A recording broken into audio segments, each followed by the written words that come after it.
চলছে হাড়োয়া হসপিটালের পাশে গাঁজা মদ সন্ধ্যার পর থেকে মানুষ ওখানে যেতে পারে না এবং মহিলারা সেফটি না, বাইরে থাকতে পারে না।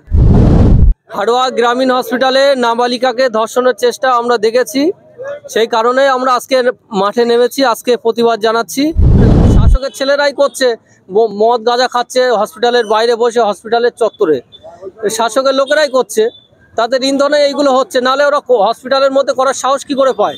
আর হসপিটাল সুপারও তাদের কিছু করতে ভয় পায়, কারণ ওরা শাসকের ছেলে বলে। আমরা দেখলাম হাড়োয়া গ্রামীণ হাসপাতালে এভাবে নাবালিকাকে ধর্ষণের চেষ্টা, কি বলবেন? হাড়োয়া গ্রামীণ হসপিটালে নাবালিকাকে ধর্ষণের চেষ্টা আমরা দেখেছি, সেই কারণে আমরা আজকে মাঠে নেমেছি, আজকে প্রতিবাদ জানাচ্ছি এবং এর আগেও আমরা প্রতিবাদ করেছি। পুলিশ যথেষ্ট তাদের তৎপরতা দেখিয়েছে, আসামিকে অ্যারেস্ট করেছে, অ্যারেস্ট করে কোর্টে পাঠিয়েছে এবং কোর্ট থেকে পিসি নিয়েছে। আমরা পুলিশের কাছে আবেদন করব যে আসামি যাতে যথাযথ সাজা পায় এবং আমাদের বোন যাতে যথাযথ বিচার পায়, সেইটাই আবেদন করব পুলিশের কাছে। এবং হসপিটালে যে ঘটনাটা ঘটেছে সেই ঘটনায় যাতে বাকি অভিযুক্তরা অ্যারেস্ট হয়, অবিলম্বে অ্যারেস্ট হয়, তার আবেদন জানাবো পুলিশের কাছে। আমরা আপনারা তো আজকে থানায় ডেপুটেশন জমা দিতে আসলেন, পুলিশের কেমন আছে? পুলিশ যথেষ্ট ভালো ব্যবহার করেছে। পুলিশ বললো যে আমাদের এখানেও জানিয়েছে, আমরা যতটা আমাদের পক্ষে সম্ভব আমরা করব। আপনারা একবার হসপিটাল সুপারকে জানান, আমরা পুলিশকে বলেছি, থানাতে বলেছি। আমরা সূত্র মারফত একটা অভিযোগ পেলাম যে হাড়োয়া হসপিটালের পাশে গাঁজা এবং মদের আসর বসে। এটা অনেকদিন ধরে ঘটনা, অনেকদিন ধরে চলছে। হাড়োয়া হসপিটালের পাশে গাঁজা মদ সন্ধ্যার পর থেকে মানুষ ওখানে যেতে পারে না এবং মহিলারা সেফটি না, বাইরে থাকতে পারে না। ভিতরে থেকেও এই অবস্থা, হসপিটালের স্টাফ অবধি আজকে একটা মহিলা হসপিটালের একটা পুরুষ স্টাফের শিকার হচ্ছে। এই ঘটনা আপনারা জানেন, পুলিশের মতো করে চেষ্টা করে, পুলিশের দোষ দেব না। আসামি অ্যারেস্ট করছে, ধরে নিয়ে চলে আসছে এখানে, আসার পর থেকে বড় বড় বাবুদের ফোন আসছে যে এটা আমার লোক, ছেড়ে দিন, এনাকে ছেড়ে দিন। তাহলে এই যদি ঘটনা হয় তাহলে এরপর থেকে আরও রেপ ধর্ষণ বেড়ে যাবে। হাড়োয়াতে হসপিটালের আশেপাশে কোনো মহিলাদের নিরাপত্তা থাকবে না, বড় বড় বাবুরা ফোন করবে, ছেড়ে দেবে। এই তো হচ্ছে। তাহলে কি এটা শাসকের ইন্ধনেই হচ্ছে? অবশ্যই শাসকের ইন্ধনে হবে না, শাসকের ছেলেরাই করছে, মদ গাঁজা খাচ্ছে হসপিটালের বাইরে বসে, হসপিটালের চত্বরে শাসকের লোকেরাই করছে, তাদের ইন্ধনে এইগুলো হচ্ছে, নাহলে ওরা হসপিটালের মধ্যে করার সাহস কি করে পায়? আর হসপিটাল সুপারও তাদের কিছু করতে ভয় পায়, কারণ ওরা শাসকের ছেলে বলে।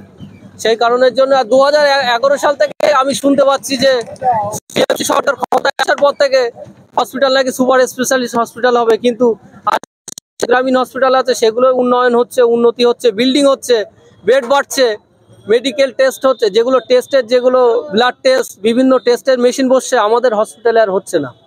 হাড়োয়া হসপিটালের টাকা আসছে, আর সেই সব টাকাগুলো আমাদের এখানকার যারা বড় বড় লিডাররা আছে, সেই সব টাকাগুলো পকেটজাট করে তাদের বাড়িতে নিয়ে যাচ্ছে, তাদের উন্নয়ন করছে, তাদের ছেলেদের উন্নয়ন করছে, হসপিটালের কোনো উন্নয়ন হচ্ছে না। হাড়োয়া হসপিটাল থেকে থানা অল্প কিছুটা দূর, তারই ইন্ধনে পুলিশ, এটা কি পুলিশের ইন্ধনে এই মদ গাঁজার আসর বসছে? পুলিশের ইন্ধনে আপনাদের একটু আগে বললাম, পুলিশের মতো যদি চেষ্টা করে, কিন্তু পুলিশের হাত পা বাঁধা। তো আপনাদের জানেন রুলিং পার্টির দাস, রুলিং পার্টি যেটা করবে তাদের সেটা শুনে চলতে হয়, পুলিশের এখানে কিছু করার নেই। এই কিছুদিন আগে হাড়োয়া মিনাখা থানাতে, আপনারা জানেন এই ঘটনাটায়, মিনাখা থানাতে আমাদের মিনাখা থানার পাশেরই ঘটনা, ছওয়ানিতে টিএমসির নেতারা আমাদের ছেলেদের, আইএসএফের ছেলেদের 6 বিঘা জমি জোর করে দখল করে নেওয়ার চেষ্টা করে, তারা প্রতিরোধ করায় 10 জনকে তারা মারধর করেছে, 6 জনের মাথায় সেলাই পড়েছে এবং 4 জনের হাত পা ভেঙেছে।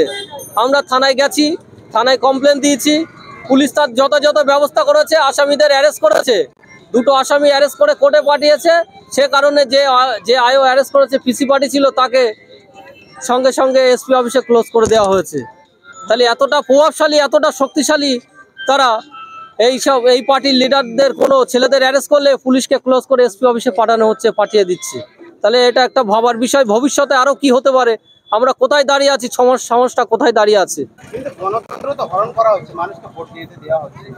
তার জন্য আমাদের সবাইকে একসঙ্গে লড়তে হবে, একসঙ্গে প্রতিবাদ করতে হবে। একসঙ্গে চললে, আমরা যদি অপশক্তির বিরুদ্ধে লড়াই করি, অবশ্যই আমরা জয়ী হতে পারবো, এটা আমাদের আশা। এই হাড়োয়ার যে নাবালিকাকে ধর্ষণের চেষ্টা, শাসক দলের পক্ষ থেকে বলা হচ্ছে যে বিরোধীরা মজা লুটছে। বিরোধীরা কিসের মজা লুটছে?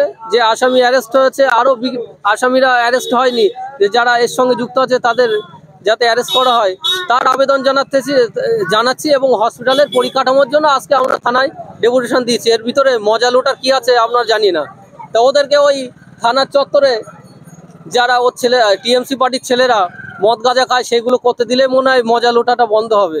ওই জন্যই ওরা ওটা বলছে যে মজা লিচ্ছি, ওটা করতে দেওয়াকে।